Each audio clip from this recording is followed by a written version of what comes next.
నేను ఆస్తి కోసమో డబ్బు కోసమో ఈ పోరాటం చేయట్లేదు.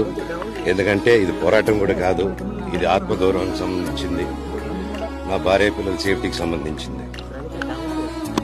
ఇది నాతో ఒక మగాడిగా నాతో డైరెక్ట్గా వచ్చి నాతో ఏం చేసినా పర్వాలేదు. నా భార్య పేరు ఇంక్లూడ్ చేయడం, నన్ను తొక్కేదానికి నా 7 నెలల పాపని ఇంక్లూడ్ చేయడం, నా బిడ్డలు ఇంట్లో ఉండగానే అలా బిహేవ్ చేయడం కరెక్ట్. ఈరోజు పోలీస్ దగ్గరికి నేను వెళ్ళి ప్రొటెక్షన్ అడిగాను. నేను మొన్న వచ్చి అడిగినప్పుడు మీకు అన్ని ఎవిడెన్స్లు ఇస్తాను, ఎస్ఐ గారు ఇక్కడి నుంచి వచ్చి నేను ఇస్తాను సార్ ప్రొటెక్షన్ చూపించాను. బౌన్సర్లు అందరూ అక్కడ దాంకున్నారని చూపించాను.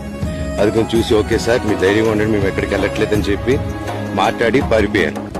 ఇప్పుడు కానిస్టేబుల్స్ వచ్చి అందరూ నా మనుషులందరినీ భయపించి ఇప్పుడు వాళ్ళ పేర్లు తీసుకుని బెదరగొట్టి మా మనుషులు పంపించేసి వేరే బాడీ గార్డు లోపలికి పంపించున్నారు సార్. ఏం జరిగిందన్న? జరగదు కాదు